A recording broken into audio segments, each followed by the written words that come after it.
고요함은 한유진의 세계를 이루는 가장 근본적인 요소였다. 시력을 잃은 후 그녀의 세상은 소리와 냄새, 그리고 감촉으로 재편되었다. 사람들은 그녀가 어둠 속에 갇혔다고 동정했지만 유진은 오히려 전보다 더 선명한 세상을 보고 있었다. 그녀의 화실은 그런 그녀의 세계가 가장 완벽하게 구현된 공간이었다. 서울의 부촌에 위치한 3층짜리 빌라의 맨 위층, 남향의 큰 창으로 햇살이 쏟아져 들어오는 곳. 그녀는 눈으로 그 빛을 볼 수 없었지만 피부에 와닿는 따스함과 공기 중에 떠도는 먼지 입자들이 햇빛을 받아 부유하며 내는 미세한 소리로 빛의 존재를 느꼈다. 지금 그녀의 손끝에서는 목탄이 사각거리며 거대한 캔버스 위를 미끄러지고 있었다.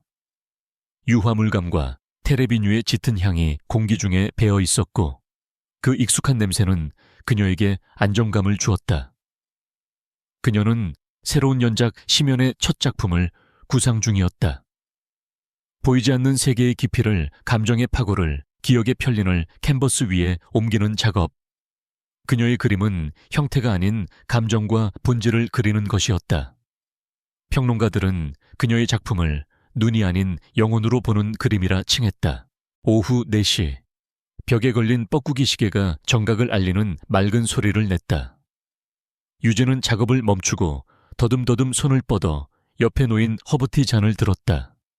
따뜻한 온기와 캐모마일의 은은한 향이 코끝을 스쳤다.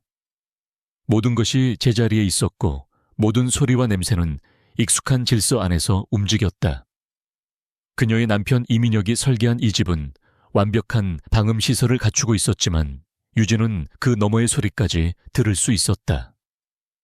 멀리서 들려오는 자동차 소리, 이웃집 정원에서 아이들이 웃고 떠드는 소리, 바람이 나무짚을 스치는 소리.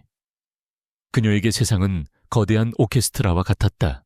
그리고 그 오케스트라 안에서 가장 중요한 선율은 바로 남편 민혁의 존재였다. 그의 발소리, 그의 숨소리. 그가 내는 모든 생활 소음은 그녀의 세상에서 가장 안정적인 리듬이었다.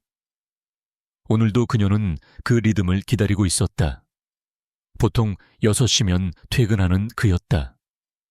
현관문 디지털 도어록이 해제되는 경쾌한 알림음. 다녀왔어 유진아. 하고 부르는 그의 다정한 목소리, 그리고 그녀를 감싸 안는 그의 품에서 나는 특유의 비누향과 옅은 스킨향. 그것은 지난 5년간 그녀의 하루를 마감하는 가장 완벽한 의식이었다. 하지만 오늘은 그 리듬이 조금씩 어긋나기 시작했다. 6시가 지나고 7시가 되어도 그는 오지 않았다. 물론 그가 야근이나 회식으로 늦는 날도 종종 있었다.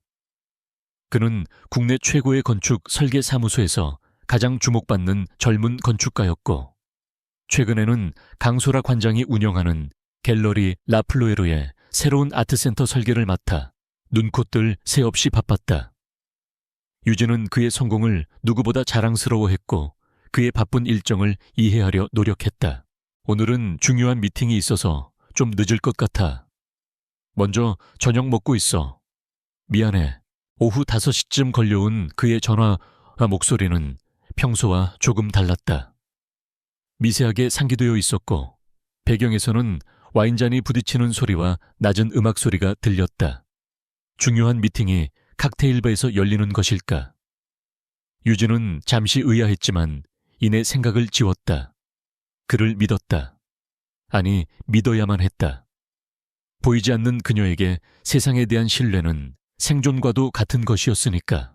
9시가 넘어서야 현관문 도어록 소리가 들렸다. 평소의 경쾌한 소리가 아닌 무언가에 쫓기듯 다급하고 신경질적인 소리였다. 유진은 목탄을 내려놓고 자리에서 일어났다. 민혁 씨, 아유 유진아, 아직 안 자고 있었어. 그의 목소리는 술 기운이 역력했다.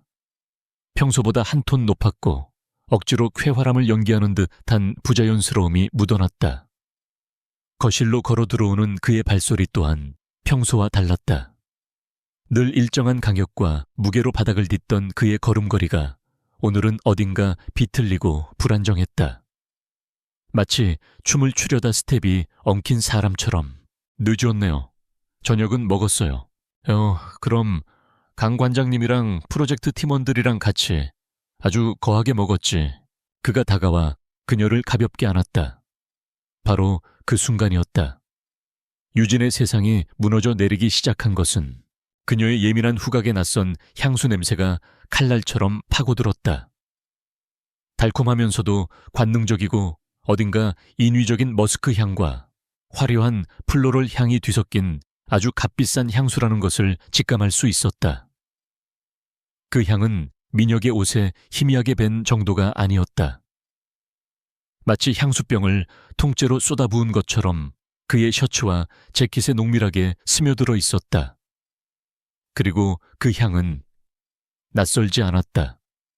얼마 전 갤러리 라플로에르의 개관 기념 파티에서 강소라 관장과 스쳐 지나갔을 때 그녀의 몸에서 났던 바로 그 향이었다. 샤넬의 한정판 향수 가드니아. 유진의 심장이 바닥으로 곤두박질 치는 것 같았다. 온몸의 피가 차갑게 식어버리는 느낌. 그녀는 숨을 멈췄다. 혹시라도 자신의 표정이 일그러지는 것을 그가 눈치챌까봐. 하지만 그는 술에 취해 아무것도 알아채지 못하는 듯 했다. 피곤하다. 먼저 씻을게. 그가 그녀의 어깨를 토닥이고는 비틀거리며 욕실로 향했다. 그때였다. 그의 재킷 안주머니에서 익숙한 멜로디가 희미하게 흘러나왔다. 프랑스 가수 에디트 피아프의 장밋빛 인생. 그와 그녀가 연애 시절 즐겨 듣던 노래였다. 하지만 지금 그 멜로디는 전화 벨소리였다. 민혁은 화들짝 놀란 듯 허둥지둥 주머니에서 휴대폰을 꺼내 화면을 보지도 않고 전원을 꺼버렸다. 그 짧은 순간 유진의 청각은 모든 것을 포착했다. 진동과 함께 울리던 벨소리가 급하게 끊어지는 소리, 그의 거칠어진 숨소리, 그리고 당황스러움을 감추려는 헛기침 소리까지. 욕실 문이 닫히고 물소리가 들려왔다. 유진은 거실 한가운데에 망부석처럼 서 있었다. 조금 전까지 그녀의 세상을 이루던 익숙한 소리와 냄새들은 모두 사라지고 오직 두 가지만이 머릿속을 맴돌았다.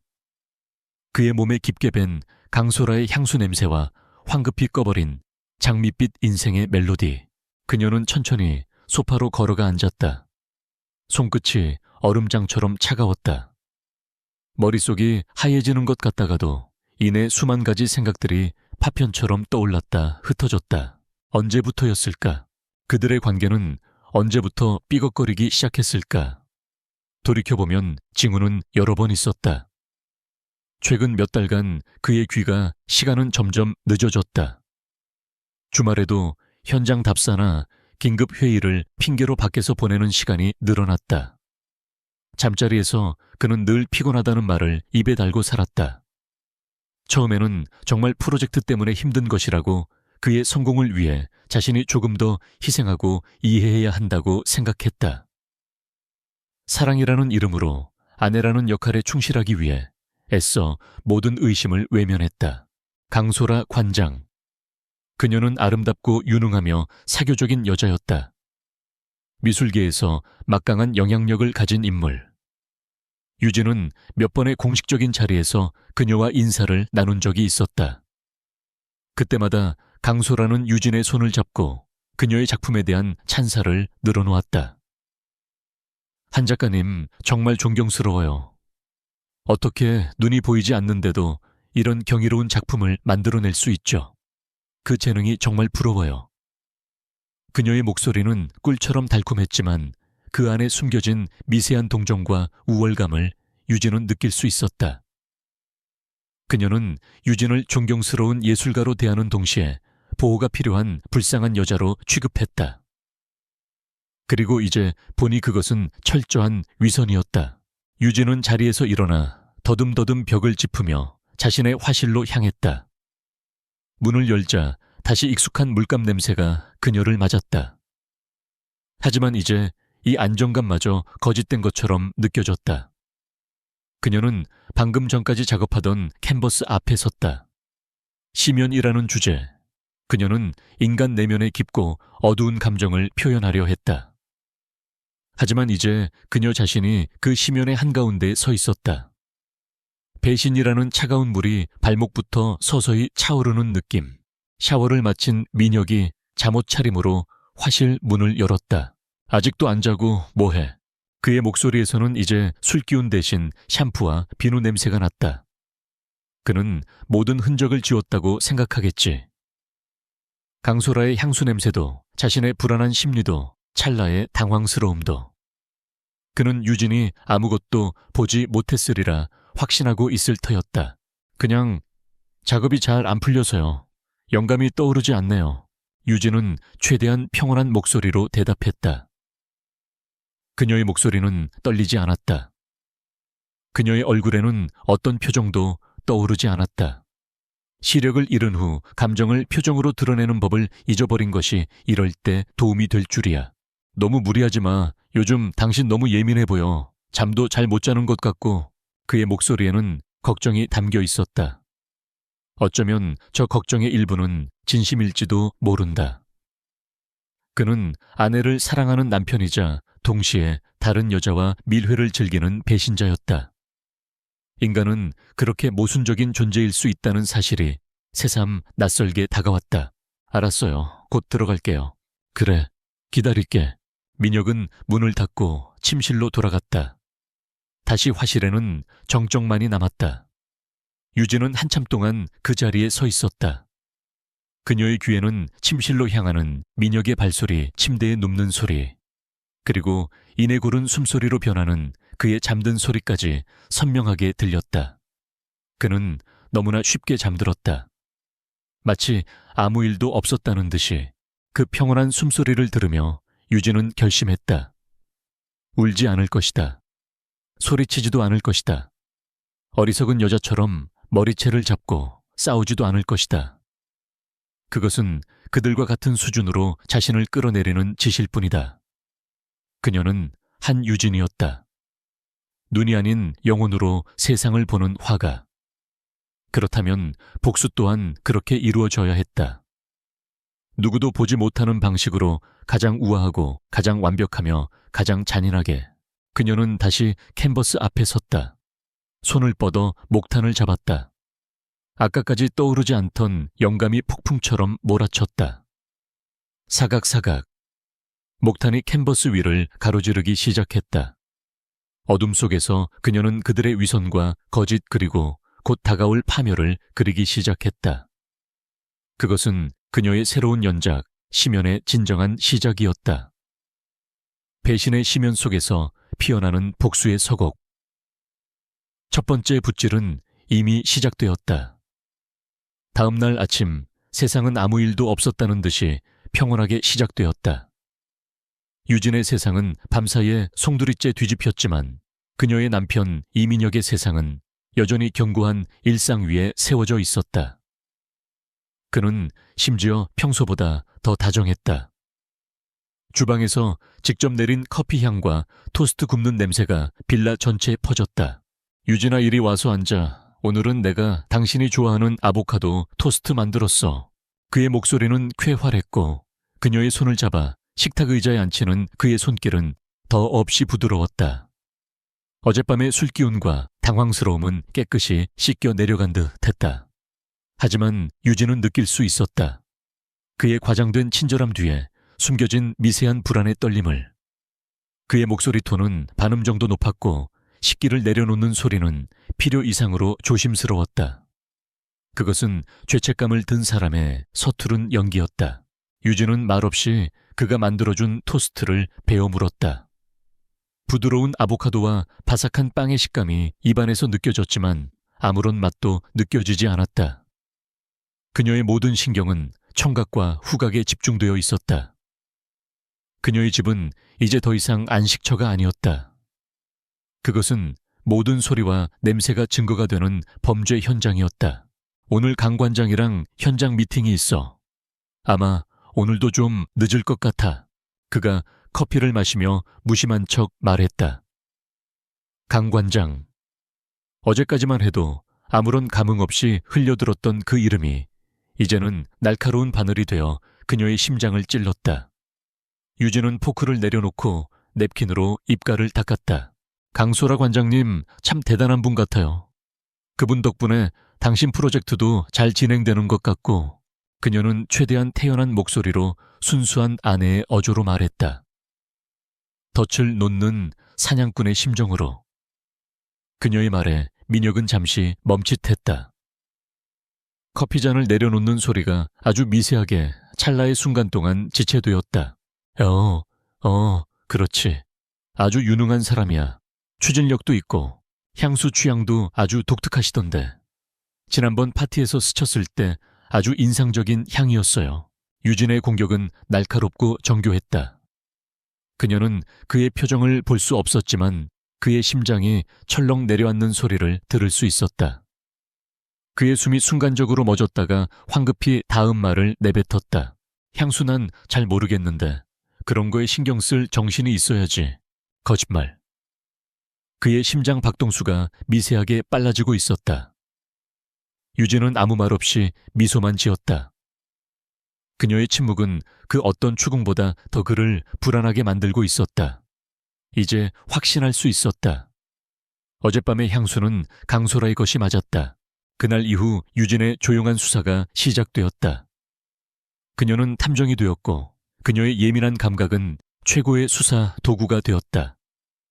그녀는 민혁의 일거수일투족을 소리와 냄새, 그리고 기억의 조각들로 재구성했다. 민혁은 서재에서 통화하는 버릇이 있었다. 문을 닫으면 방음이 완벽해서 아무것도 들리지 않을 거라고 그는 믿었다. 하지만 유진은 문틈으로 새어나오는 공기의 미세한 흐름과 함께 그의 목소리가 만드는 아주 희미한 진동을 느낄 수 있었다. 그녀는 내용을 들을 수는 없었지만 톤의 변화는 감지할 수 있었다. 다른 업무 전화를 할 때의 건조하고 딱딱한 통화는 달리 특정 상대와 통화할 때 그의 목소리는 한없이 부드럽고 나른해졌다.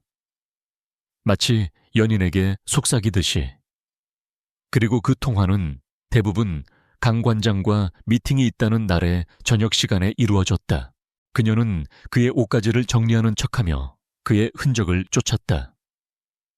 며칠 전 그가 입고 나갔던 캐시미어 스웨터에서는 낯선 섬유 유연제 냄새가 났다. 그들이 집에서 쓰는 제품이 아니었다. 그리고 그의 차 안에서는 운전석이 아닌 조수석 시트 아래에서 여자들이 사용하는 작은 머리핀 하나가 그녀의 손에 잡혔다. 그녀는 그것을 조용히 다시 그 자리에 내려놓았다. 증거는 차고 넘쳤지만 그녀는 아직 움직일 때가 아니라는 것을 알았다. 배신의 윤곽은 점점 더 선명해졌다. 그것은 충동적인 실수가 아니었다.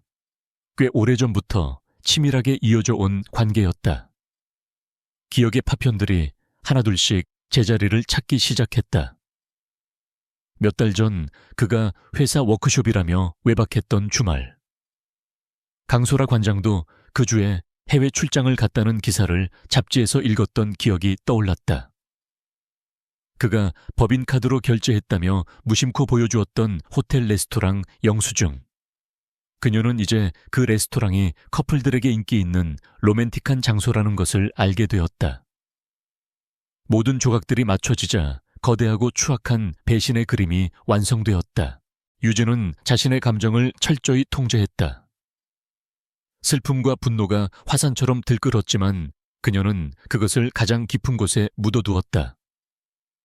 지금 그녀에게 필요한 것은 뜨거운 눈물이 아니라 차가운 이성이었다. 그녀는 그들의 관계를, 특히 강소라라는 여자를 더 정확히 파악해야 했다. 기회는 생각보다 빨리 찾아왔다. 며칠 후 민혁이 조심스럽게 입을 열었다. 유진아, 이번 주 토요일에 우리 집에서 작은 파티를 열면 어떨까? 강 관장이랑 아트센터 프로젝트 팀원들 초대해서 저녁 식사 대접하고 싶은데 당신 음식 솜씨가 좋은 걸 다들 아니까. 뻔한 수작이었다. 자신의 알리바이를 만들고 아내를 이용해 자신의 불륜 관계를 위장하려는 비겁한 술수. 강소라는 분명 유진의 영역 안으로 들어와 그녀를 관찰하고 싶었을 것이다. 자신이 승리자라는 것을 확인하고 불쌍한 아내를 동정하며 우월감을 만끽하고 싶었겠지. 유진은 속으로 차갑게 비웃었지만 겉으로는 기꺼이 동의했다. 좋은 생각이에요. 내가 맛있는 걸로 준비해 놓을게요. 그녀의 순순한 대답에 민혁은 안도하는 기색이 역력했다. 그는 그녀가 아무것도 모른다고 그저 순진하고 무력한 아내일 뿐이라고 굳게 믿고 있었다. 파티 당일 유진은 아침부터 분주하게 움직였다. 그녀는 눈이 보이지 않았지만 수년간의 훈련으로 주방의 모든 기구와 재료의 위치를 손바닥처럼 훤히 꿰고 있었다. 그녀의 움직임에는 한치의 망설임도 없었다. 요리는 그녀에게 또 다른 형태의 예술이었다. 저녁이 되자 손님들이 하나둘씩 도착했다. 유진은 우아한 실크 원피스 차림으로 거실 소파에 앉아 손님들을 맞았다. 그녀는 얼굴을 볼 수 없었지만 목소리와 발소리만으로 누가 누구인지 정확히 구분할 수 있었다. 마침내 현관문이 열리고 그 향기가 들어왔다. 공기를 압도하는 농밀한 가드니아 향, 강소라였다. 작가님 안녕하세요. 오늘 정말 아름다우시네요. 꿀처럼 달콤하지만 그 안에 서늘한 칼날을 숨긴 목소리. 강소라는 유진의 옆에 앉아 자연스럽게 그녀의 손을 잡았다. 그녀의 손은 부드러웠지만 어딘가 계산적인 차가움이 느껴졌다. 이렇게 멋진 자리에 초대해 주셔서 감사해요. 민혁 씨한테 작가님 음식 솜씨가 대단하다고 익히 들었어요. 그녀는 민혁 씨라는 호칭을 아주 자연스럽게 마치 오랫동안 입에 붙었던 것처럼 사용했다. 유진은 희미하게 미소 지으며 대답했다. 별 말씀을요, 관장님. 입에 맞으실지 모르겠네요. 식사가 시작되고 화기애애한 분위기가 이어졌다. 민혁과 강소라는 서로에게 노골적인 시선을 보내지는 않았지만 유진은 그들 사이에 흐르는 미묘한 기류를 느낄 수 있었다. 그들이 나누는 대화의 리듬, 서로의 말에 반응하는 찰나의 순간, 그리고 테이블 밑으로 오갈지 모를 은밀한 접촉까지. 유진은 마치 라디오 주파수를 맞추듯 자신의 모든 감각을 그 두 사람에게 집중했다. 식사가 끝날 무렵 강소라는 유진에게 와인잔을 부딪히며 말했다. 작가님을 위해서, 그리고 민혁 씨와의 성공적인 프로젝트를 위해서. 그녀의 목소리에는 승리자의 여유가 넘쳤다. 유진은 와인잔을 들어 그녀의 잔에 가볍게 부딪혔다. 쨍하고 맑은 소리가 났다. 내 성공적인 프로젝트를 위해서요. 그 순간 유진은 강소라의 손목에서 나는 또 다른 냄새를 맡았다. 그것은 가드니아 향수향에 섞여 아주 희미하게 나는 민혁이 쓰는 스킨의 잔향이었다. 그들의 관계가 얼마나 깊고 은밀한지를 증명하는 마지막 퍼즐 조각이었다. 파티가 끝나고 손님들이 모두 돌아간 후 민혁은 만족스러운 얼굴로 유진의 어깨를 감쌌다. 오늘 정말 수고했어, 여보. 다들 당신 솜씨에 감탄하더라. 특히 강 관장이 당신을 아주 좋게 본 것 같아. 유진은 그의 품에 안긴 채 아무 말도 하지 않았다. 그녀의 머릿속에서는 보이지 않는 배신의 그림이 완벽하게 완성되어 있었다. 그 그림은 너무나도 정교하고 추악해서 헛웃음이 나올 지경이었다. 남편의 나약함과 비겁함, 그리고 그의 정부의 오만함과 잔인함이 캔버스를 가득 채우고 있었다. 그녀는 이제 모든 것을 알았다. 이제 더 이상 증거를 찾을 필요도, 그들의 관계를 의심할 필요도 없었다. 수사는 끝났다. 유진은 민혁의 품에서 조용히 빠져나와 화실로 향했다. 어둠 속 그녀는 거대한 캔버스 앞에 섰다. 머릿속에 완성된 그 추악한 그림을 이제는 현실의 캔버스 위에 옮겨야 할 시간이었다.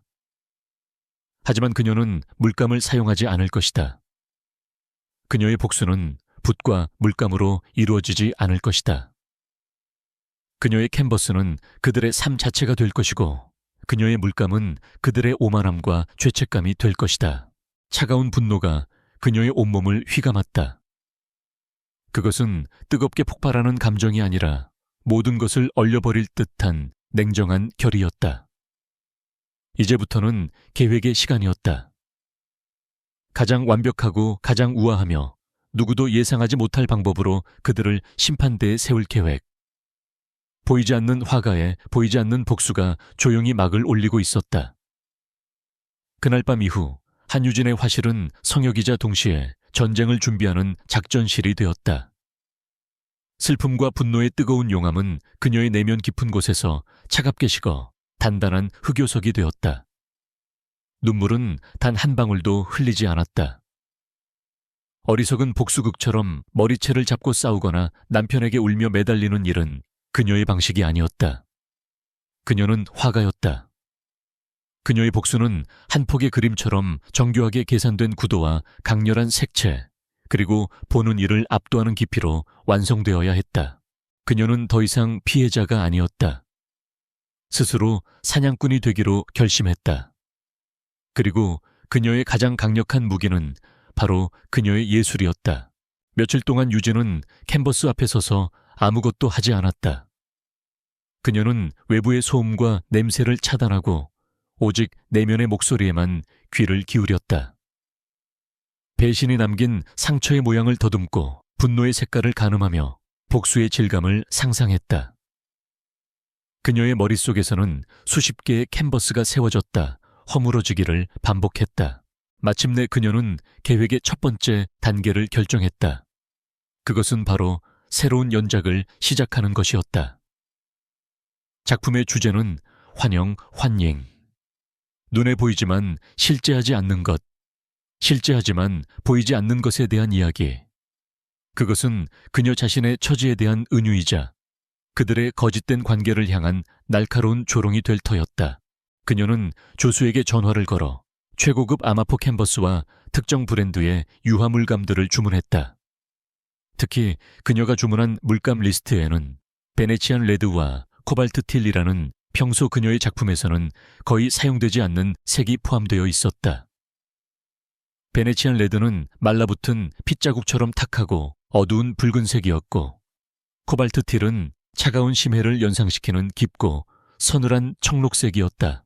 첫 번째 작품의 구상이 머릿속에서 완성되자 그녀는 캔버스 앞에 섰다. 그녀의 손이 팔레트 위에서 물감을 섞기 시작했다. 나이프가 물감을 개는 소리가 화실의 고요함을 갈랐다. 그녀는 먼저 베네치안 레드에 소량의 검은색을 섞어 아주 불길한 느낌의 붉은색을 만들었다. 그것은 언젠가 민혁의 셔츠 깃에서 희미하게 맡았던 낯선 립스틱의 잔향과 같은 색이었다. 그녀의 붓질은 망설임이 없었다. 거대한 캔버스의 중앙을 가로지르는 대담하고 거친 붉은 선. 그것은 마치 상처에서 흘러나온 피처럼 혹은 그들의 관계를 갈라놓은 균열처럼 보였다. 그리고 그 주변으로 그녀는 코발트 틸 색상의 물감을 안개처럼 흩뿌렸다. 그것은 강소라가 파티에서 입었던 실크 드레스의 색이자 그녀의 눈동자에서 느껴졌던 차가운 우월감의 색이었다. 그녀는 그림에 질감을 더하기 위해 물감에 소량의 모래알을 섞었다. 손끝으로 모래의 거친 감촉을 느끼며 그녀는 민혁이 워크숍을 핑계로 강소라와 단둘이 여행을 갔던 동해의 어느 해변을 떠올렸다. 그들이 함께 밟았을 모래, 그들이 함께 들었을 파도 소리. 그녀의 그림은 단순한 색의 조합이 아니었다. 그것은 그녀의 모든 감각으로 수집한 증거들의 집합체였다. 며칠 밤낮으로 그녀는 그림에 몰두했다. 환영. 연작의 첫 번째 작품, 빌려온 향기가 그렇게 완성되었다. 추상화였기에 그 누구도 그림의 진짜 의미를 알 수 없었다. 하지만 유진은 확신했다. 이 그림을 보는 순간 이민혁과 강소라는 본능적인 불안감을 느끼게 될 것이라고. 그림은 그들의 무의식에 말을 걸고 그들의 죄책감을 건드리며 그들의 비밀이 더 이상 안전하지 않다고 속삭일 터였다. 그림이 완성된 날 저녁 유진은 민혁을 자신의 화실로 불렀다. 새로운 연작을 시작했어요. 한번 봐줄래요? 민혁은 아무 의심 없이 화실로 들어섰다. 그는 아내의 새로운 작품에 늘 진심 어린 찬사를 보내는 자상한 남편의 역할을 충실히 수행해왔다. 하지만 이젤 위에 놓인 빌려온 향기를 본 순간 그의 얼굴에서 미소가 희미하게 굳어지는 것을 유진은 느낄 수 있었다. 그의 숨소리가 미세하게 거칠어졌다. 어때 보여요? 주제는 환영이에요. 기억 같기도 하고 꿈 같기도 한 그런 이미지들을 표현해보고 싶었어요. 유진은 최대한 순수한 예술가의 목소리로 말했다. 민혁은 한참 동안 그림을 말없이 바라보았다. 그는 그림에서 무엇을 보았을까? 불길한 붉은색의 상처, 차가운 청록색의 안개, 아니면 그저 이해할 수 없는 아내의 새로운 예술 세계. 굉장하네. 이전 작품들보다 훨씬 더 강렬한 느낌이야. 힘이 느껴져. 하지만 조금 섬뜩하기도 하고. 그가 마침내 입을 열었다.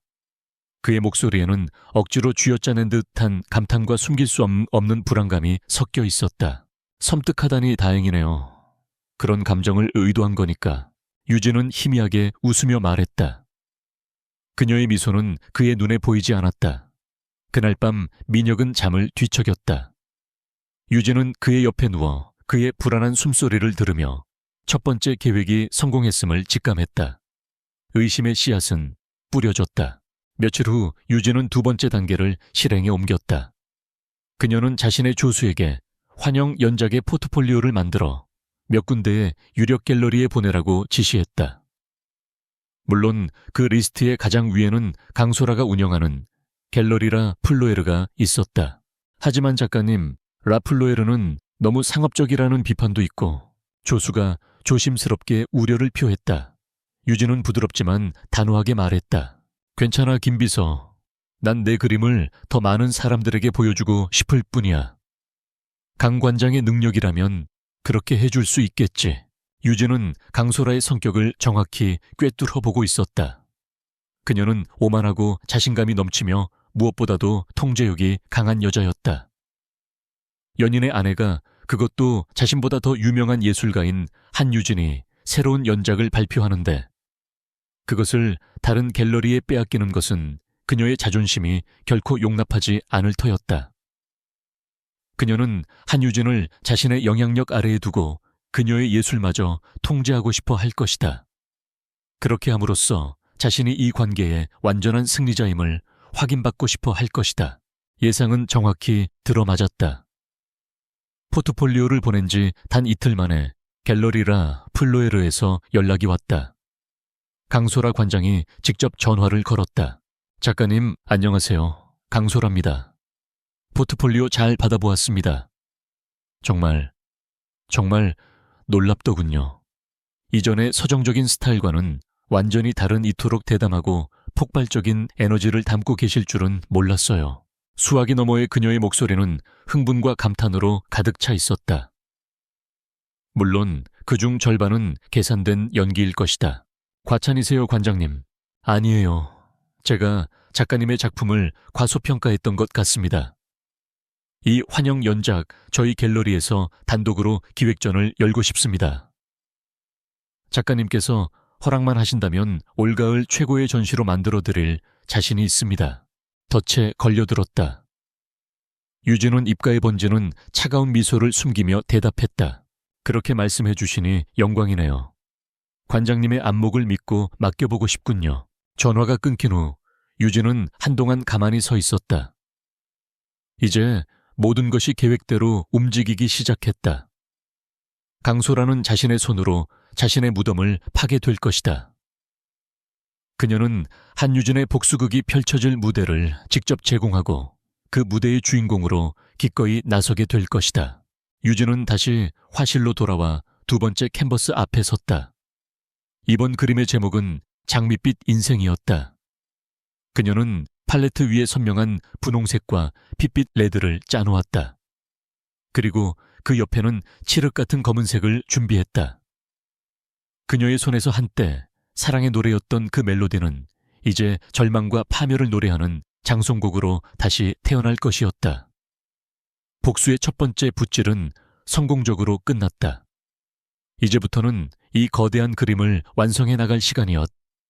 강소라의 갤러리 라플로에르는 그녀 자신을 완벽하게 닮은 공간이었다.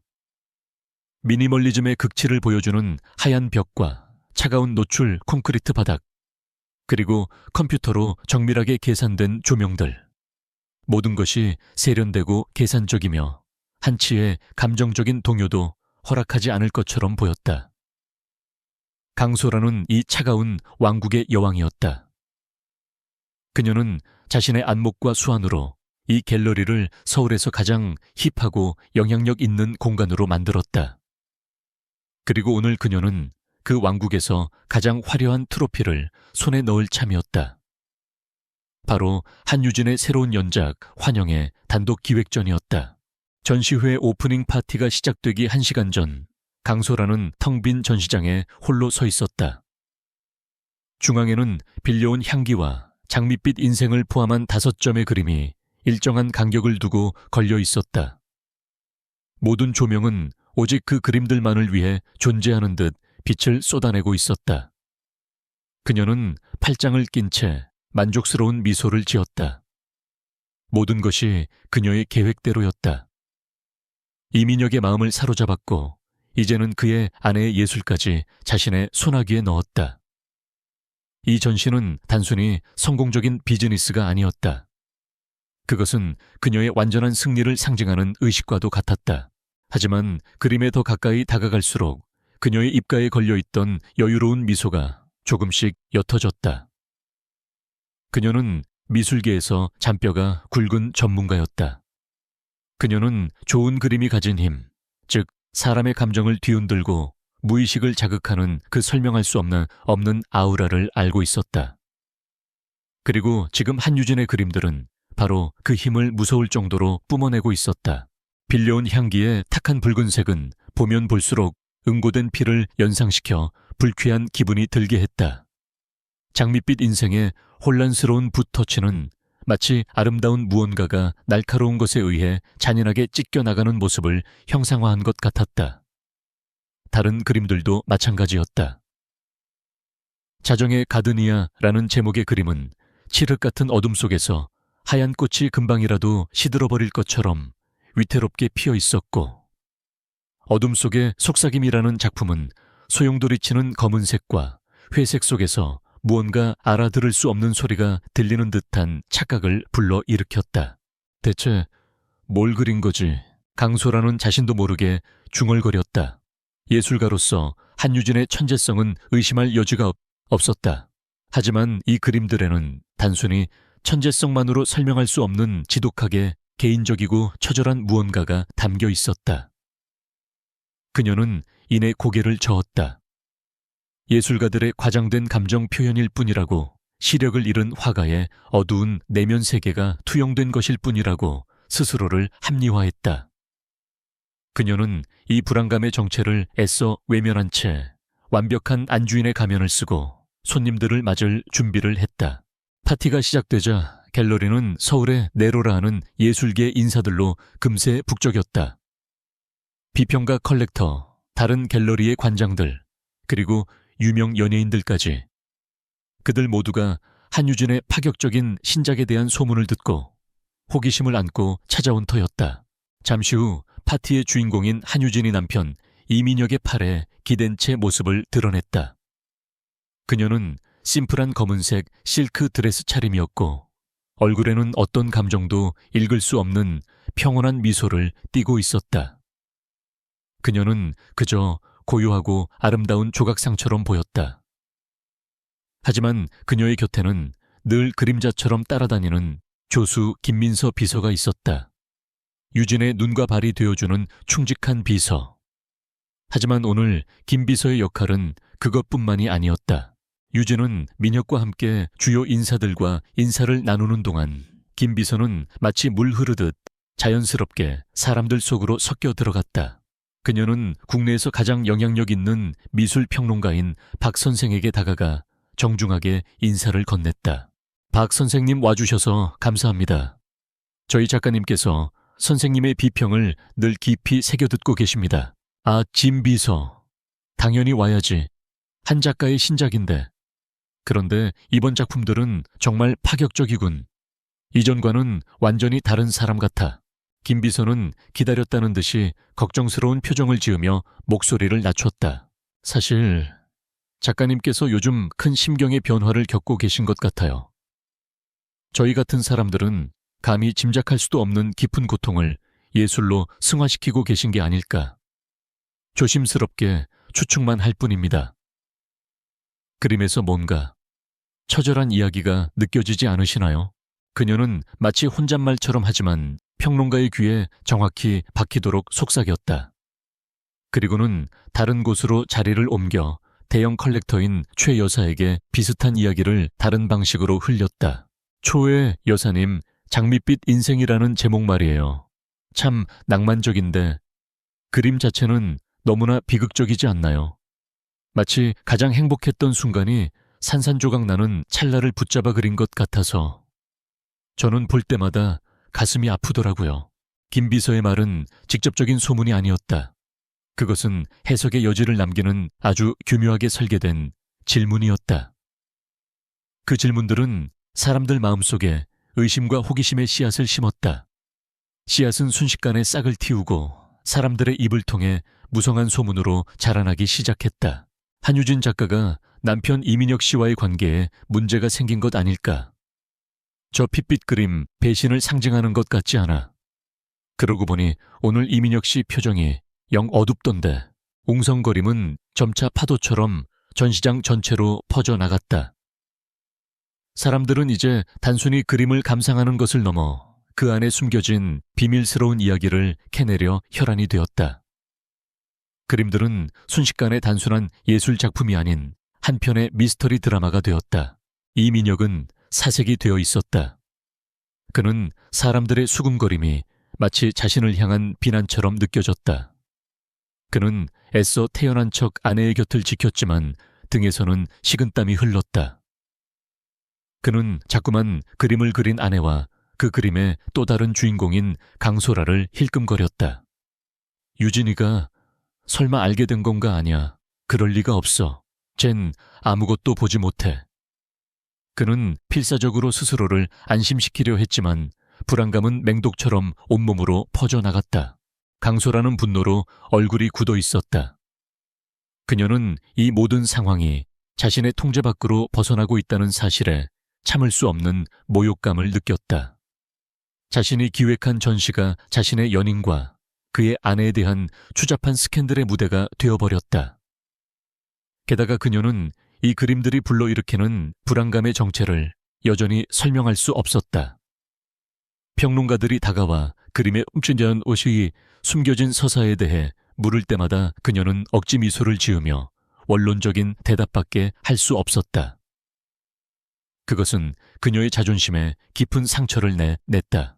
파티가 절정에 이르렀을 때 유진은 조수에게 부축을 받아 사람들 앞에 섰다. 마이크를 잡은 그녀의 목소리는 나지막했지만 전시장의 모든 소음을 잠재울 만큼의 힘이 있었다. 오늘 와주신 모든 분들께 감사드립니다. 제 그림들은 눈으로 보는 것이 아니라 마음으로 느끼는 것입니다. 제 그림 속에서 무엇을 보셨든 그것은 아마 여러분 자신의 이야기일지도 모릅니다. 의미심장한 말이었다. 그녀는 평온한 미소를 지으며 고개를 숙였고 사람들은 뜨거운 박수를 보냈다. 그 박수 소리를 들으며 이민혁과 강소라는 마치 자신들의 사형 선고를 듣는 듯한 기분에 휩싸였다. 파티가 끝나고 화려했던 전시장은 썰물처럼 사람들이 빠져나가 텅 비어버렸다. 어둠 속에는 불길한 기운을 내뿜는 그림들만이 그들을 노려보고 있었다. 강소라는 더 이상 분노를 참지 못하고 곁에 서 있는 민혁에게 날카롭게 쏘아붙였다. 저 그림들 대체 무슨 뜻이야? 당신 아내 혹시 뭔가 알고 있는 거 아니야? 그녀의 목소리에는 히스테릭한 불안감이 서려 있었다. 민혁은 그녀의 비난에 아무런 대답도 하지 못했다. 그의 머릿속은 온통 혼란으로 가득 차 있었다. 그들의 완벽했던 비밀 연애에 보이지 않는 아내가 던진 돌멩이 하나가 거대한 파문을 일으키고 있었다. 그들의 경고했던 거짓말의 성에 첫 번째 균열이 선명하게 새겨지고 있었다. 전시회 이후 이민혁과 강소라의 완벽했던 세계에는 보이지 않는 균열이 생기기 시작했다. 한유진이 던진 환영이라는 돌멩이는 그들의 비밀스러운 연못에 예상보다 훨씬 더 큰 파문을 일으켰다. 세상의 수군거림은 시간이 지나면 잦아들었지만 그들 각자의 마음속에 심어진 의심과 불안의 씨앗은 걷잡을 수 없이 자라나 서로를 향한 날카로운 가시가 되었다. 한유진은 이 모든 것을 자신의 고요한 화실에서 지켜보고 혹은 듣고 있었다. 그녀의 심리전은 이제 수동적인 전시에서 능동적인 공격으로 전환될 참이었다. 그녀는 그들의 가장 약한 고리, 즉 죄책감과 불안감을 직접 타격하기로 결심했다. 그녀의 무기는 여전히 보이지 않는 것들이었다. 소리 그리고 냄새. 첫 번째 공격은 갤러리 라 플로에르의 심장부 강소라의 사무실에서 이루어졌다. 그날 오후 민혁은 전시회 이후에 파장을 수습하고 새로운 프로젝트 방향을 논의하기 위해 강소라의 갤러리를 찾았다. 그는 아내의 그림들이 불러일으킨 스캔들에 대해 사과하고 싶었지만 강소라는 평소보다 훨씬 더 차갑고 예민하게 반응했다. 사과할 필요 없어. 당신 탓이 아니잖아. 당신 그 불쌍한 아내 탓이지. 그녀는 불쌍한이라는 단어에 경멸을 담아 내뱉었다. 그녀의 사무실은 온통 흰색과 유리로 되어 있어 두 사람 사이에 냉랭한 기류가 더욱 선명하게 느껴졌다. 바로 그때였다. 어디선가 아주 익숙하고 농밀한 향기가 피어오르기 시작했다. 가드니아 향, 바로 강소라 자신의 시그니처 향수 냄새였다. 하지만 지금 이 향은 그녀의 몸에서 나는 것이 아니었다. 마치 누군가 몰래 향수병을 열어놓은 것처럼 사무실 안의 공기 중에 안개처럼 피어오르고 있었다. 이게 무슨 냄새야? 강소라가 먼저 미간을 찌푸렸다. 민혁도 코를 킁킁거렸다. 향은 점점 더 짙어졌다. 황이 시스템을 통해 들어오는 것 같았다. 그 순간 두 사람의 뇌리에 동시에 전시회장의 그 불길한 그림, 빌려온 향기가 떠올랐다. 혹시 당신 아내가 준 물건이라도 가져온 거야? 손수건이나 뭐 그런 거라도? 강소라가 신경질적으로 물었다. 그녀의 눈에는 의심이 가득했다. 민혁은 당황하며 손사래를 쳤다. 무세운 소리야. 난 아무것도 가져온 거 없어. 당신도 알잖아. 난 유진이 물건은 아무것도 가지고 다니지 않아. 그럼 이 냄새는 대체 뭔데? 왜 하필 지금 여기서 이 냄새가 나는 거냐고. 그들의 대화는 순식간에 날카로운 말다툼으로 번졌다. 이성적으로는 설명할 수 없는 현상 앞에서 그들은 서로를 탓하기 시작했다. 그들은 알지 못했다. 며칠 전 유진의 조수 김민서가 갤러리 직원인 척 잠입해 환풍구 깊숙한 곳에 와이파이로 작동하는 소형 디퓨저를 설치해 놓았다는 사실을. 그리고 지금 한유진은 자신의 집 소파에 앉아 스마트폰 앱의 버튼 하나로 그들의 완벽한 세계를 향기와 의심으로 흔들어 놓고 있었다. 두 번째 공격은 그들이 밀회를 즐기던 청담동의 한 재즈바에서 이루어졌다. 그곳은 어둡고 은밀했으며 늘 감미로운 피아노 연주가 흐르는 그들만의 아지트였다. 그날 그들은 향수 사건으로 틀어진 관계를 회복하기 위해 일부러 그곳을 찾았다. 우리 이러지 말자 소라야. 너무 예민하게 굴지 마. 그냥 우연의 일치일 뿐이야. 민혁이 그녀의 손을 잡으며 속삭였다. 강소라도 지친 듯 그의 어깨에 머리를 기댔다. 바로 그 순간 무대 위의 피아니스트가 연주를 시작했다. 너무나도 익숙한 멜로디. 에디드 피아프의 장밋빛 인생. 한때 그들의 사랑을 속삭이던 감미로운 노래는 이제 전시장에 걸렸던 그 기괴한 그림을 떠올리게 하는 저주의 서곡처럼 들렸다. 두 사람의 얼굴이 동시에 굳어졌다. 강소라는 벌떡자리에서 일어날 뻔했다. 지어 노래 당장 끄라고 해. 진정해. 그냥 신청곡이겠지. 민혁이 그녀를 말렸지만 그의 목소리도 떨리고 있었다. 하지만 노래는 끝나지 않았다.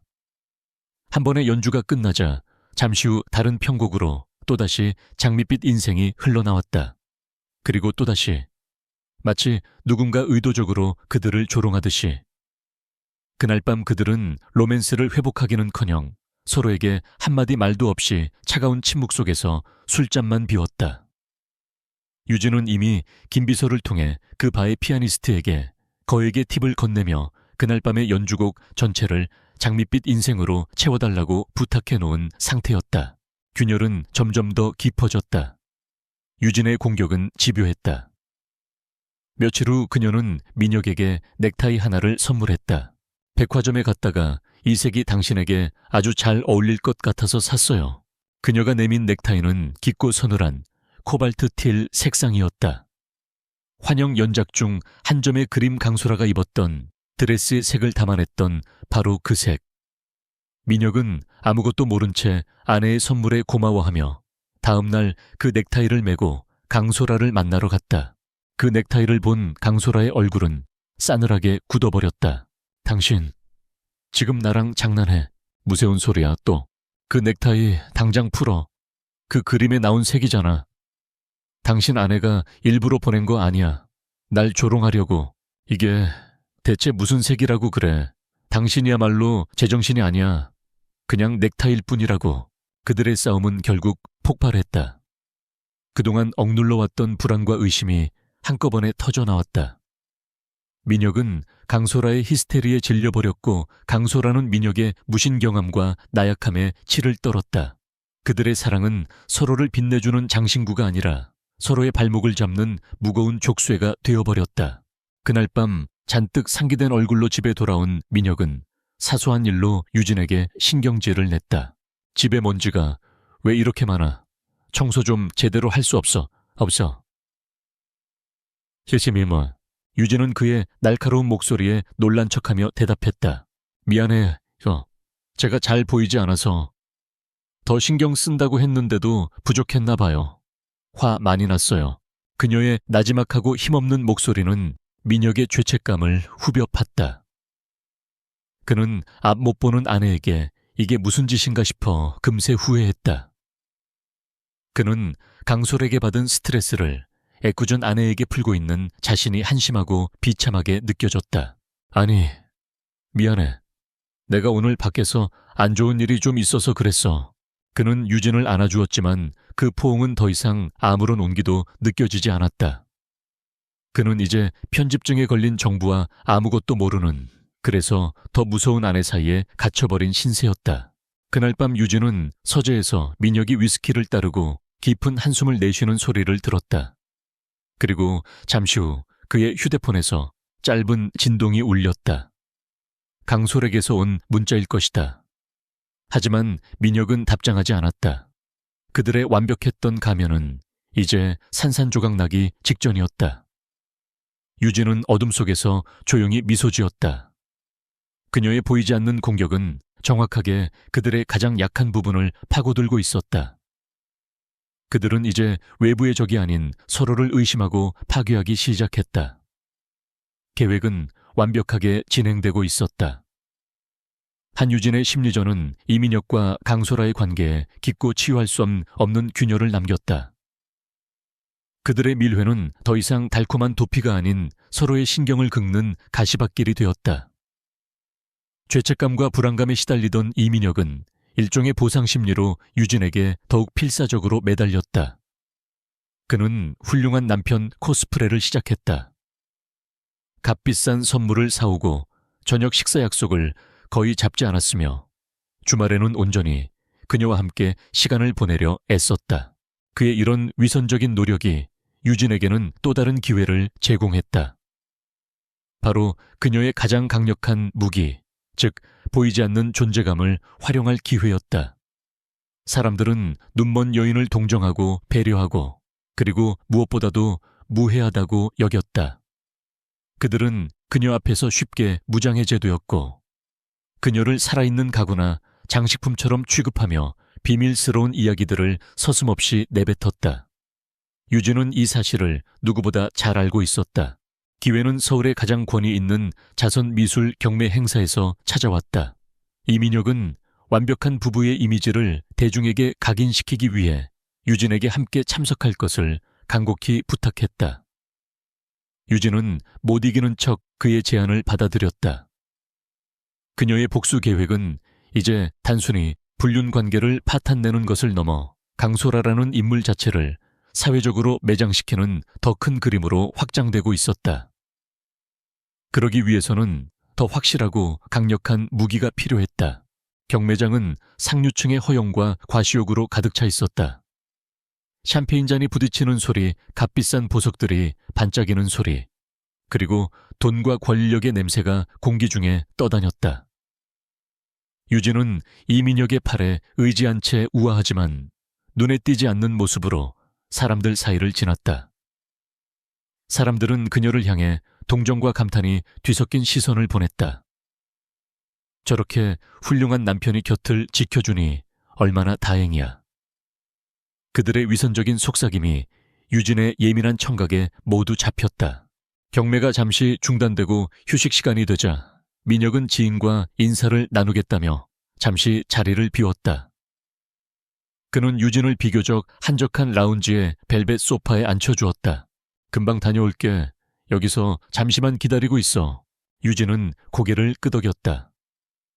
그녀는 미동도 없이 앉아 주변의 소음들을 하나씩 걸러내며 자신만의 지도를 그리고 있었다. 바로 그때 두 사람의 발소리가 라운지 안으로 들어왔다. 한 사람은 또각거리는 하이힐 소리 강소라였다. 다른 한 사람은 묵직하고 권위적인 구두 소리 중년 남성이었다. 초회 회장님, 여긴 조용해서 이야기하기 좋을 겁니다. 강소라의 목소리였다. 그녀는 주변을 살피다 소파에 앉아있는 유진을 발견하고는 잠시 멈칫했다. 저 여자 이민혁 씨 부인인데 최 회장이라는 남자가 나직하게 물었다. 강소라는 경멸이 섞인 웃음소리를 냈다. 네, 맞아요. 하지만 신경 쓰실 것 없습니다. 그냥 장식품 같은 여자니까요. 앞도 못 보고 제대로 듣지도 못해요. 우리 대화는 듣지 못할 겁니다. 그들의 오만함이 스스로의 목에 칼을 들이대는 순간이었다. 그들은 유진에게서 등을 돌린 채 몇 걸음 떨어진 곳에 서서 은밀한 대화를 시작했다. 유진은 숨을 죽였다. 그녀의 온몸이 하나의 거대한 귀가 되었다. 청룡개발 쪽 자금은 어떻게 되어가고 있습니까? 최 회장이 먼저 입을 열었다. 문제없습니다. 이번 경매에 나온 김환수 화백의 산 그림, 저희가 예상가보다 훨씬 높은 50억에 낙찰받는 걸로 처리했습니다. 서류상으로는 완벽하게 깨끗한 거래가 될 겁니다. 회장님, 비자금은 이 그림을 통해 안전하게 세탁되는 거고요. 심장이 쿵 하고 내려앉았다. 돈 세탁, 그리고 위작 거래. 김환수 화백은 유진이 가장 존경하는 작가 중 한 명이었다. 그런데 강소라가 그의 이름을 이용해 더러운 범죄를 저지르고 있었다. 김화백의 산 그림. 그거 진품 확실한가? 괜히 나중에 문제 생기는 거 아니야. 최 회장의 목소리에는 의심이 섞여 있었다. 강소라는 자신만만한 목소리로 대답했다. 걱정 마십시오. 진품 보증서는 제가 직접 만들었습니다. 제 이름 석자와 갤러리 라 플로에르의 명패가 보증하는데 이 바닥에서 누가 감히 의심하겠어요. 설령 의심하는 놈이 나타나도 입을 막아버리면 그만입니다. 세상은 진실이 아니라 힘 있는 자가 말하는 것을 믿게 되어 있으니까요. 그녀의 목소리는 뱀처럼 차갑고 교활했다. 유진은 주먹을 꽉 쥐었다. 손톱이 손바닥을 파고드는 아픔이 느껴졌지만 그녀의 표정은 호수처럼 평온했다. 그녀는 머릿속의 녹음기에 그들의 대화를 한 단어도 빠짐없이 새겨 넣었다. 청룡개발, 50억, 김환수 화백의 산그림, 그리고 위조된 진품 보증서. 그들의 대화가 끝나고 자리를 뜰 때까지 유진은 미동도 하지 않았다. 잠시 후 민혁이 돌아와 그녀의 손을 잡았다. 기다리게 해서 미안해. 지루했지? 아니요, 괜찮아요. 그냥 여러 가지 생각을 좀 했어요. 집으로 돌아오는 차 안에서 민혁은 경매의 열기에 대해 신나게 떠들었지만 유진의 귀에는 아무것도 들어오지 않았다.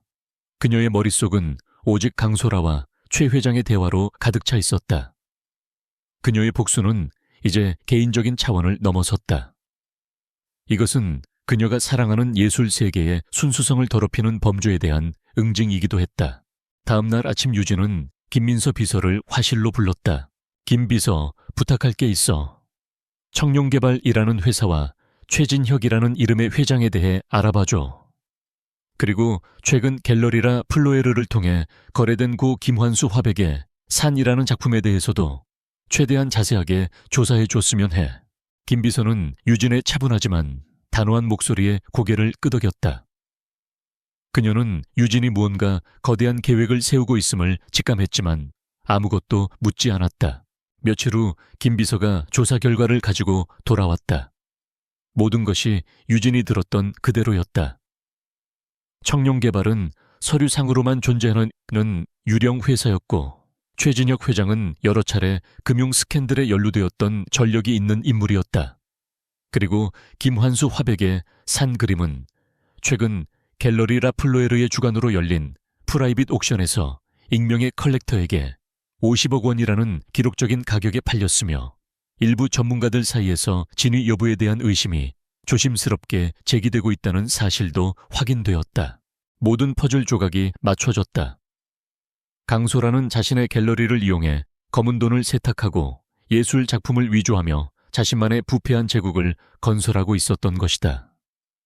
이민혁과의 분류는 그저 그녀의 수많은 트로피 중 하나에 불과했다.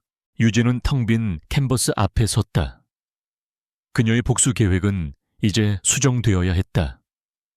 더 대담하고 더 파괴적으로. 강소라의 개인적인 삶뿐만 아니라 그녀가 쌓아 올린 거짓의 제국 전체를 한꺼번에 무너뜨려야 했다. 그녀는 이제 단순히 상처 입은 아내가 아니었다. 그녀는 오만과 부패를 심판하기 위해 칼을 든 정의의 여신 네메시스가 되기로 결심했다. 무대는 더 이상 작은 갤러리가 아니었다. 세상 전체가 그녀의 전시장이 될 터였다. 강소라의 부패한 제국에 대한 증거를 손에 쥔 한유진의 복수 계획은 이제 새로운 국면으로 접어들었다. 그녀는 더 이상 두 남녀의 애정 행각을 파탄내는 것에 만족할 수 없었다. 그녀는 강소라가 쌓아 올린 모든 것을, 그녀의 명성, 그녀의 부, 그녀의 오만한 자존심까지 한꺼번에 무너뜨릴 완벽한 무대를 구상하기 시작했다.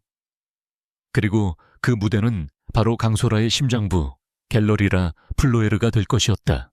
계획의 시작은 강소라가 먼저 제안해왔다. 환영 연작이 일으킨 스캔들과 논란에도 불구하고 혹은 바로 그 때문에 한유진의 이름값은 미술계에서 역설적으로 더욱 치솟았다. 강소라는 이 기회를 놓칠 여자가 아니었다. 그녀는 이 모든 노이즈를 자신의 능력으로 잠재우고 한유진이라는 대어를 완벽하게 컨트롤하고 있다는 것을 보여주고 싶어 했다. 그녀는 유진에게 대규모 단독 개인전을 제안했다. 작가님, 이번에는 갤러리의 모든 공간을 오직 작가님만을 위해 비우겠습니다. 지난번에 작은 기획전과는 비교도 안 되는 올해 미술계 최고의 이벤트로 만들어드리죠. 작가님의 진정한 예술 세계를 대중에게 보여줄 기회입니다.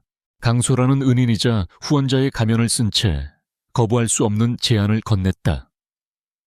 유진은 기다렸다는 듯이 그 제안을 받아들였다. 그렇게까지 신경 써주시니 정말 영광입니다, 관장님.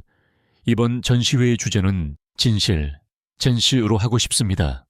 진실. 그 단어를 입에 올리는 유진의 목소리는 담담했지만 그 안에는 서늘한 칼날이 숨겨져 있었다. 강소라는 아무것도 눈치채지 못한 채 만족스러운 미소를 지었다. 그녀는 자신이 한유진의 커리어를 정점으로 이끌어주고 있다고, 그리고 그 과정에서 막대한 부와 명예를 얻게 될 것이라고 굳게 믿고 있었다. 그녀는 스스로 자신의 처형대를 건설하는 인부의 역할을 기꺼이 자처했다. 계약서의 사인이 끝나자마자 유진의 화실은 다시 한번 전쟁 작전 본부로 변했다. 그녀는 밤낮을 가리지 않고 새로운 작품에 몰두했다. 진실 연작은 환영 연작처럼 은유적이고 모호하지 않았다. 그것은 훨씬 더 직접적이고 대담하며 날카로운 고발의 성격을 띠었다.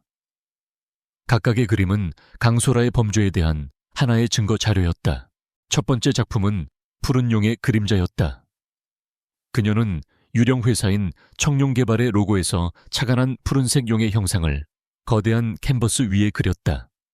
하지만 그 용은 신성한 상상의 동물이 아니라 추악한 욕망에 사로잡혀 자신의 꼬리를 물고 있는 탐욕스러운 괴물의 모습이었다. 두 번째 작품은 가려진 산이었다. 그녀는 고 김환수 화백의 산 그림을 자신만의 방식으로 재해석했다. 원작의 맑고 청명한 기운은 사라지고 대신 물감이 역겨운 기름때처럼 번들거리는 질감으로 표현되었다. 산의 정상은 검은 안개에 가려져 보이지 않았고 그 아래에서는 수많은 손들이 무언가를 갈구하듯 뻗어나오고 있었다. 위작과 그 뒤에 숨겨진 더러운 돈의 거래를 상징하는 그림이었다. 우지비 억짜리 속삭임이라는 제목의 세 번째 작품은 가장 노골적이었다. 그녀는 실제 신문 경제면을 잘게 찢어 캔버스에 붙인 뒤 그 위에 핏빛 물감으로 5,000,000원이라는 숫자를 반복해서 써 내려갔다. 숫자들이 서로 뒤엉켜 비명을 지르는 것 같은 광기 어린 작품이었다. 그녀의 예술은 이제 복수의 도구를 넘어 정의를 구현하는 심판의 칼이 되어가고 있었다. 그녀가 그림을 그리는 동안 충직한 조수 김민선은 또 다른 전선에서 움직이고 있었다. 유진은 자신의 힘만으로는 강소라의 법적인 범죄를 완벽하게 입증할 수 없다는 것을 알았다. 그녀에게는 사회적 공신력을 가진 확성기가 필요했다. 바로 언론이었다. 유진은 수많은 기자들 중에서 권력의 비리를 파헤치는데 집요하기로 소문난 탐사보도 전문 기자 이진우를 선택했다. 그녀는 김민서에게 아주 구체적이고 신중한 지시를 내렸다. 대포폰과 공공 와이파이를 사용해서 이진우 기자에게 익명의 이메일을 보내 절대 우리 흔적을 남기면 안 돼. 그날 밤 어느 PC방 구석자리에서 김민서는 유진이 불러준 내용을 그대로 타이핑했다. 이진우 기자님께 사회의 부패를 파헤치는 기자님의 용기에 늘 경의를 표합니다. 여기 기자님의 용기가 필요한 또 하나의 거대한 비리가 있습니다.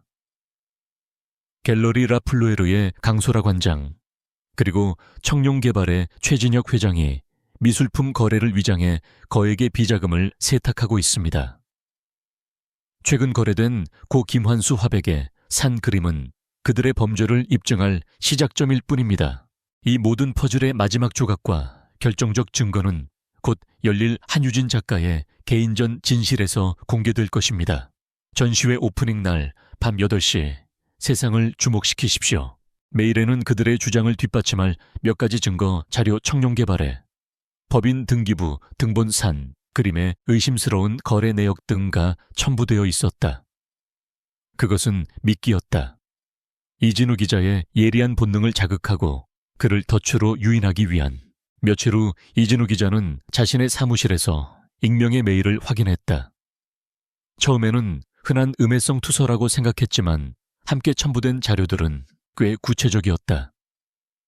그의 기자로서의 감각이 꿈틀거리기 시작했다.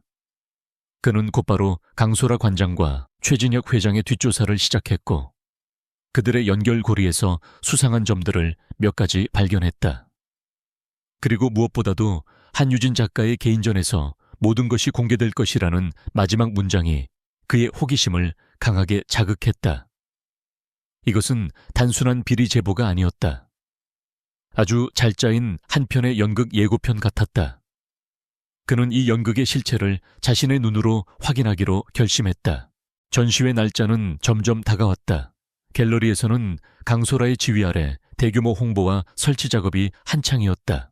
이민혁은 아내의 대규모 개인전이 성사된 것에 진심으로 기뻐하며 모든 것이 정상으로 돌아왔다고 안도했다. 그는 매일같이 유진을 격려하며 완벽한 남편 역할을 계속했다. 강소라와 이민혁 그들은 아무것도 모른 채 자신들이 오를 단두대를 화려하게 장식하고 있었다. 모든 준비는 폭풍전야처럼 고요하고 치밀하게 진행되었다.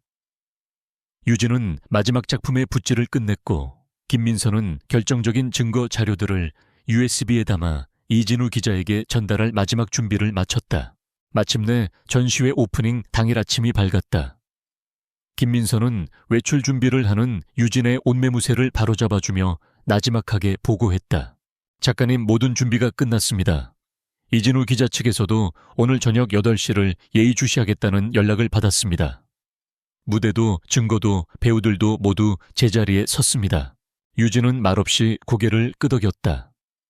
그녀는 손을 뻗어 막 완성된 그녀의 마지막 작품 두 개의 얼굴이라는 제목의 그림 액자를 더듬었다.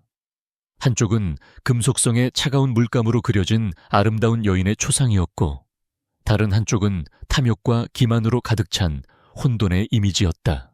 심판의 날이 시작되었다. 진실. 전시회의 오프닝 밤 갤러리라 플로에르는 서울의 모든 빛을 흡수한 것처럼 화려하게 빛나고 있었다. 대한민국을 움직이는 정재계 인사들, 날카로운 안목을 가진 컬렉터들, 그리고 파급력 있는 언론과 미디어까지 그야말로 별들의 전쟁을 방불케 했다.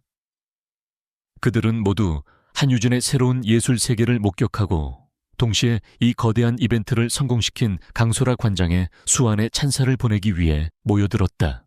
파티의 주인공은 단연 강소라였다. 그녀는 몸의 곡선을 따라 흐르는 강렬한 붉은색 드레스를 입고 여왕처럼 사람들 사이를 오갔다. 그녀의 얼굴에는 자신감과 승리자의 여유가 넘쳤다. 그녀는 이 전시를 통해 자신의 명성을 정점으로 끌어올리고 동시에 이민혁과 그의 아내 모두를 자신의 발 아래에 두었다고 확신했다. 한유진은 남편 이민혁의 부축을 받으며 조용히 한쪽에 서 있었다. 그녀는 외부의 소란스러움과는 대조적으로 깊은 호수처럼 고요했다. 그녀의 얼굴은 평온했고 입가에는 희미한 미소마저 머금고 있었다. 이민혁은 그런 아내가 자랑스러웠다. 그는 아내의 성공이 곧 자신의 성공이라고 생각하며 뿌듯한 마음으로 그녀의 곁을 지켰다. 그는 자신이 곧 대한민국에서 가장 유명한 불륜남이자 가장 어리석은 남편이 될 것이라는 사실을 꿈에도 알지 못했다. 마침내 파티의 하이라이트 강소라 관장의 축사가 시작되었다. 그녀는 단상 위로 올라가 마이크를 잡았다. 모든 조명이 그녀에게로 쏟아졌다. 신사숙녀 여러분, 오늘 밤 이 자리에 와주셔서 진심으로 감사합니다. 그녀의 목소리는 갤러리 전체에 맑게 울려 퍼졌다. 저는 오늘 위대한 예술가인 한유진 작가님의 진실 연작을 여러분께 선보일 수 있게 되어 무한한 영광을 느낍니다. 그녀는 우리에게 눈에 보이는 것이 전부가 아니라는 것을, 진정한 아름다움은 마음으로 보아야 한다는 것을 가르쳐 주었습니다. 저는 그저 그녀의 위대한 여정에 작은 조력자가 될 수 있었음에 감사할 따름입니다. 그녀의 연설은 거짓된 겸손과 교묘한 자기 찬양으로 가득 차 있었다. 그녀가 자신의 공적을 늘어놓으며 연설의 절정으로 치닫고 있을 때 시계는 저녁 8시 정각을 가리키고 있었다. 바로 그 순간 장내의 누군가의 휴대폰에서 띵 하는 알림음이 울렸다. 그리고 곧이어 마치 전염병처럼 여기저기서 수십 수백 개의 휴대폰이 동시에 진동하기 시작했다. 대한민국에서 가장 영향력 있는 뉴스 포털의 긴급 속보 알림이었다. 사람들은 무심코 휴대폰을 꺼내 들었다. 그리고 그들의 표정이 순식간에 변하기 시작했다. 웅성거림이 파도처럼 번져나갔다. 단독, 갤러리라 플로에르, 강소라 관장 미술품, 위조 및 50억대 비자금 조성 혐의 포차. 기사는 충격적이었다. 강소라가 최진혁 회장과 공모하여 유령 회사를 통해 거액의 비자금을 세탁해온 정황, 고 김환수 화백의 작품을 위조하여 판매한 구체적인 증거, 그리고 내부 고발자의 결정적인 증언까지. 이진우 기자가 밤샘 추적으로 완성한 폭탄 선언과도 같은 기사였다. 김민서가 약속된 시간에 넘긴 마지막 증거 자료들이 기사의 활용 점정이 되었다. 단상 위의 강소라는 장내의 이상한 분위기를 감지하고 잠시 말을 멈췄다. 맨 앞줄에 앉아있던 한 중년 신사가 들고 있던 휴대폰 화면의 제목이 그녀의 눈에 들어왔다. 그녀의 이름 그리고 비자금, 위조라는 끔찍한 단어들. 그녀의 얼굴이 새하얗게 질려갔다. 바로 그때 무대 반대편에서 노신사가 마이크를 잡고 천천히 입을 열었다. 미술계의 원로이자 가장 존경받는 비평가인 노 선생이었다. 그는 유진 측이 미리 섭외해둔 이 심판의 밤을 완성할 마지막 배우였다. 여러분, 잠시 주목해 주시겠습니까? 강 관장님의 훌륭한 축사 중에 죄송합니다만 저는 지금 이 위대한 작품들이 우리에게 말하고자 하는 진실에 대해 이야기하지 않을 수가 없습니다. 그의 차분하고 권위 있는 목소리가 혼란스러운 장내를 단숨에 장악했다. 그는 첫 번째 그림, 푸른 용의 그림자를 손으로 가리켰다. 보십시오, 여러분. 방금 기사에 언급된 유령 회사 청룡개발. 이 그림의 제목은 바로 그 회사를 가리키는 것 아니겠습니까? 한유진 작가는 이미 이 거대한 부패의 그림자를 꿰뚫어 보고 있었던 것입니다. 사람들의 시선이 휴대폰 화면과 그림 사이를 경악 속에 오갔다. 노 선생은 다음 그림 가려진 산으로 발걸음을 옮겼다. 그리고 이 그림 기사에 언급된 위장 논란에 김환수 화백의 산 그림과 놀랍도록 닮아있지 않습니까? 하지만 이 산은 원작과 달리 추악한 욕망의 안개에 가려져 있습니다. 작가는 이 그림을 통해 진실이 어떻게 가려지고 위대한 예술가의 영혼이 어떻게 더럽혀지는지를 우리에게 고발하고 있는 것입니다. 웅성거림은 이제 경악의 탄성으로 변했다. 이민혁은 떨리는 손으로 자신의 휴대폰을 확인했다. 기사의 내용을 읽어 내려가는 그의 얼굴이 하얗게 질려갔다. 그는 고개를 들어 단상 위의 강소라를, 그리고 경매장에서 들었던 그녀의 대화를 떠올리게 하는 그림들을, 그리고 마지막으로 이 모든 상황 속에서도 미동 없이 서 있는 아내 한유진을 바라보았다. 퍼즐 조각들이 그의 머릿속에서 가장 끔찍한 방식으로 맞춰졌다. 노 선생의 마지막 해석은 비수처럼 날아와 이민혁과 강소라의 심장에 박혔다.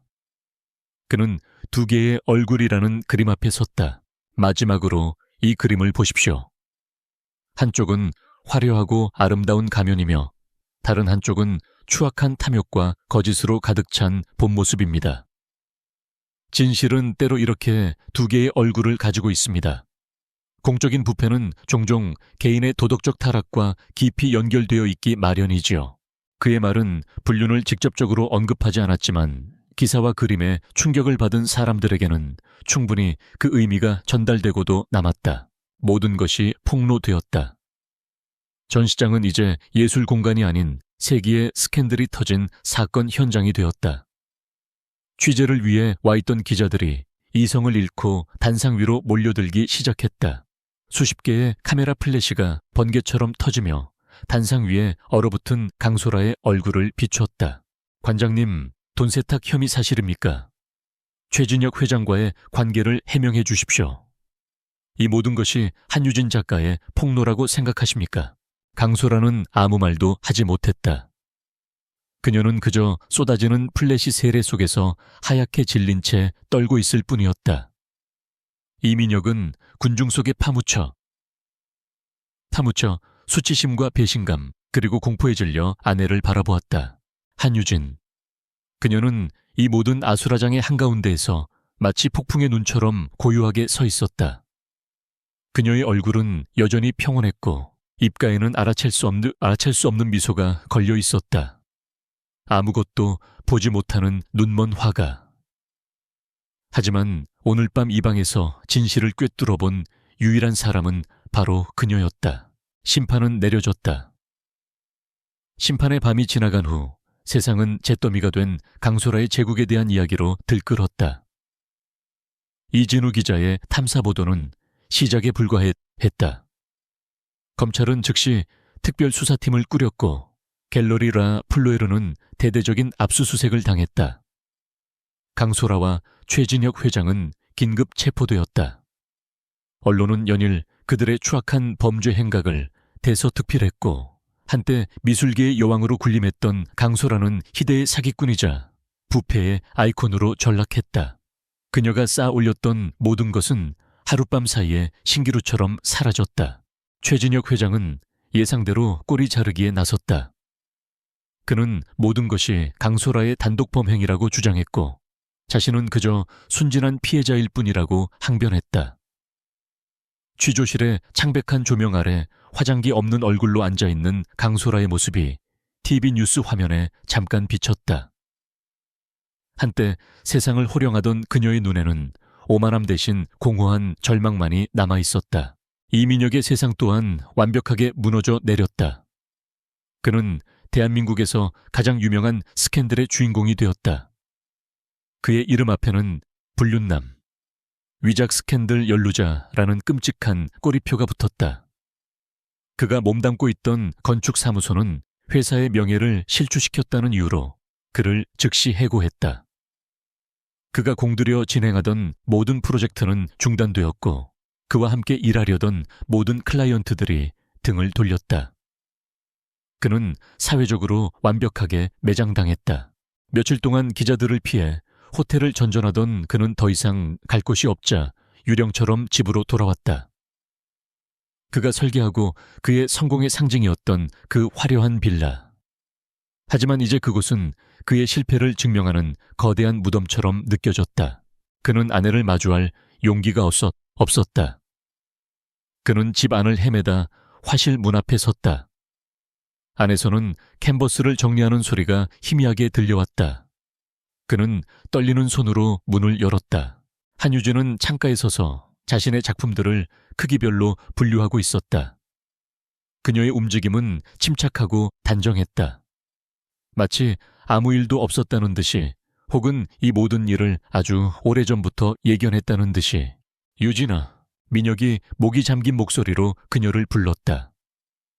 유진은 하던 일을 멈췄지만 뒤돌아보지는 않았다. 돌아왔군요. 그녀의 목소리는 너무나 평온해서 오히려 비현실적으로 들렸다.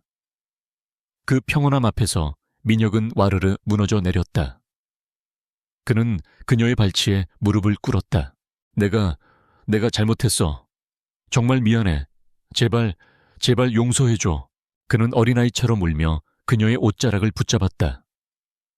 눈물과 콧물이 뒤범벅이 된 그의 얼굴은 한없이 처참했다. 강소라, 그 여자가 나를 유혹했어. 나는 그냥 잠시 흔들렸을 뿐이야.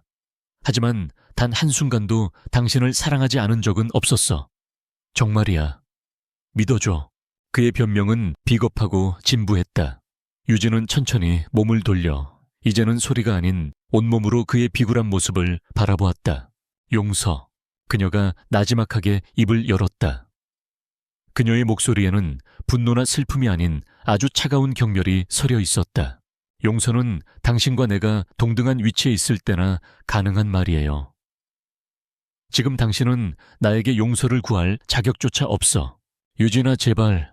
당신이 나를 배신한 건 강소라와 잠자리를 가졌기 때문만이 아니야. 유진이 그의 말을 잘랐다. 그녀의 목소리는 얼음처럼 차가웠다. 당신은 내 눈이 멀었다고 해서 내 마음까지 멀었을 거라 생각했어. 내가 아무것도 보지 못하니까 아무것도 느끼지 못하고 아무것도 알지 못할 거라고 믿었지. 당신은 나를 사랑하는 아내가 아니라 보살펴야 할 연약한 인형으로만 여겼어. 그게 진짜 배신이야. 그녀의 말은 날카로운 칼이 되어 그의 심장을 관통했다. 그는 아무 대답도 하지 못했다. 그녀의 말이 한치의 틀림도 없는 진실이었기 때문이다. 나는 당신의 오만함을 이용했을 뿐이에요. 당신과 그 여자의 어리석음을 내 물감으로 삼았고 당신들의 비밀을 내 캔버스로 삼았지.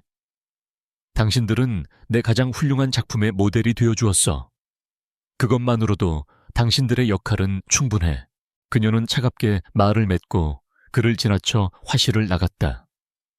그녀의 발걸음에는 한치의 망설임도 없었다. 며칠 후 이민혁은 법원으로부터 온 서류 한 통을 받았다. 이혼 소장이었다. 위자료 청구액은 0원. 유진은 그에게서 단 한 푼도 원하지 않았다. 그녀는 오직 자신의 작품들과 작업도구 그리고 몇 가지 개인적인 물품만을 챙겨 그 집을 떠날 준비를 마쳤다. 마지막 날 김민서 비서가 그녀를 돕기 위해 집으로 왔다.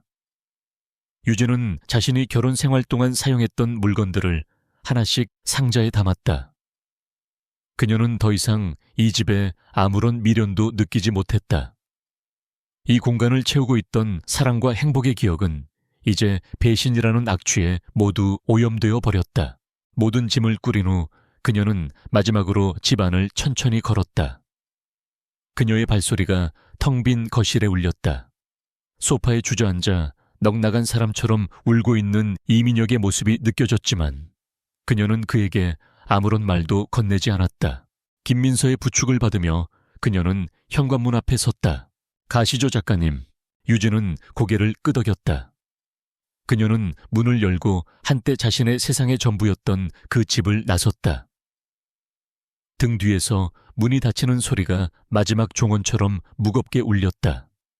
이민혁은 그 소리에 절규하듯 오열했다. 그는 모든 것을 잃었다. 그가 그토록 원했던 부와 명성, 그리고 그가 너무나 쉽게 배신했던 사랑까지. 그는 이제 잿더미가 된 자신의 삶 속에서 홀로 남겨졌다. 채 올라탄 유진은 창문을 열었다. 바깥의 신선한 공기가 그녀의 뺨을 스쳤다. 그녀는 아무것도 돌아보지 않았다. 그녀의 시선은 오직 앞을 향해 있었다. 과거의 죄는 모두 태워버렸고 그녀는 이제 새로운 선택을 했다. 자신의 삶과 예술을 온전히 되찾는 선택. 어둠 속에서 그녀는 그 누구보다도 선명한 미래를 보고 있었다. 그로부터 6개월이라는 시간이 흘렀다. 세상을 떠들썩하게 했던 희대의 스캔들은 새로운 자극적인 사건들 아래로 서서히 묻혀갔다. 강소라는 법에 엄정한 심판을 받았다. 수십 년에 걸친 금융범죄와 예술품 사기 혐의가 인정되어 그녀는 긴 징역형을 선고받고 역사의 뒤양일로 쓸쓸히 사라졌다. 한때 그녀의 것이었던 모든 것은 잿더미가 되어 흩어졌다. 이민혁은 건축계에서 완전히 퇴출당한 후 서울을 떠나 지방의 작은 도시에서 조용히 칩거하고 있다는 소문만 간간히 들려왔다. 그들은 이제 한유진의 세상에 더 이상 존재하지 않는 희미한 과거의 편린일 뿐이었다. 한유진은 새로운 곳에 자신의 보금자리를 꾸렸다. 그녀는 복수와 배신의 기억이 찌들어 있던 서울의 화려한 빌라를 처분하고 바다가 보이는 강원도의 한적한 해변 마을에 작은 집과 화실을 마련했다. 이곳은 그녀의 감각을 위한 완벽한 안식처였다. 아침이면 귓가를 간지르는 갈매기 소리와 규칙적으로 밀려오는 파도 소리에 잠이 깼고 창문을 열면 소금기를 머금은 상쾌한 바닷바람과 흙냄새 풀냄새가 화실을 가득 채웠다. 그녀의 삶은 단순하고 평온해졌다. 그녀는 매일 아침 해변을 산책하며 발바닥에 와닿는 모래의 감촉과 피부에 스미는 아침 햇살의 따스함을 느꼈다. 오후에는 온전히 그림에만 몰두했다. 진실 연작은 역설적으로 그녀에게 세계적인 명성을 안겨주었다. 사람들은 더 이상 그녀를 불쌍한 맹인 화가로 보지 않았다. 그들은 그녀를 진실을 꿰뚫어 보는 통찰력을 가진 위대한 예술가로 인정하기 시작했다. 하지만 유진은 더 이상 과거의 분노와 상처를 그리지 않았다. 그녀의 새로운 연작 주제는 빛이었다. 눈으로 볼 수 없지만 업자연 세상 모든 곳에 존재하는 빛. 따스함으로 소리로 향기로 느낄 수 있는 생명의 근원. 그녀의 캔버스는 이제 어둡고 무거운 색 대신 희망과 치유를 상징하는 밝고 따뜻한 색들로 채워지고 있었다. 그녀의 붓터치는 더 이상 날카롭지 않았고 파도처럼 부드럽고 바람처럼 자유로워졌다.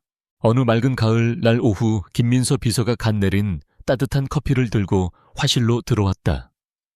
그녀는 이제 유진에게 단순한 조수를 넘어 세상과 소통하는 창구이자 가장 가까운 친구가 되어주었다. 작가님 파리에서 연락이 왔어요. 김 비서의 목소리에는 흥분이 담겨 있었다. 퐁피두 센터에서요. 내년 봄에 작가님의 단독 회고전을 열고 싶다고 공식적으로 제안해왔습니다. 어둠 속에서 빛을 본 화가 한유진이라는 타이틀로요. 퐁피두 센터. 세계 현대 미술의 심장과도 같은 곳이었다. 그것은 한유진의 예술이 이제 대한민국을 넘어 전 세계적으로 인정받았다는 것을 의미했다. 잠시 침묵이 흘렀다. 유진은 작업을 멈추고 창가 쪽으로 고개를 돌렸다. 그녀는 눈으로 볼 수 없었지만 창밖으로 쏟아지는 오후의 햇살이 자신의 얼굴을 부드럽게 감싸는 것을 느낄 수 있었다. 좋아요. 유진이 나지막하게 하지만 단호하게 대답했다. 그렇게 하겠다고 전해주세요. 대신 전시 타이틀은 조금 바꾸고 싶다고요. 어떻게요, 작가님? 유진은 입가에 온화한 미소를 지으며 말했다. 그것은 지난 몇 년간 그녀의 얼굴에서 볼 수 없었던 진심에서 우러나온 평온하고 따뜻한 미소였다. 애어둠 속에서가 아니라 어둠 덕분에 빛을 본 화가라고요. 그녀는 자리에서 일어나 이제 막 완성되어가는 그녀의 새로운 그림 새벽 앞에 섰다. 캔버스에는 칠흑 같은 어둠을 뚫고 솟아오르는 찬란한 아침 해의 기운이 따뜻한 질감과 강렬한 색채로 표현되어 있었다. 그녀는 손을 뻗어 물감이 꾸덕하게 마른 캔버스 표면을 부드럽게 어루만졌다. 그녀는 시력을 잃었다. 사랑이라 믿었던 모든 것을 잃었고 세상이 무너지는 고통을 겪었다. 하지만 그녀는 그 깊고 어두운 시면 속에서 그 누구도 보지 못했던 가장 눈부신 빛을 발견했다. 그것은 외부에서 오는 빛이 아니라 그녀 자신의 내면에서 솟아나는 강인하고 아름다운 영혼의 빛이었다.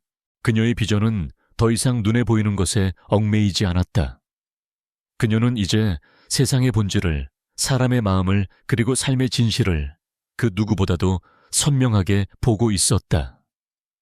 파도 소리가 평화로운 배경음악처럼 화실을 감쌌다.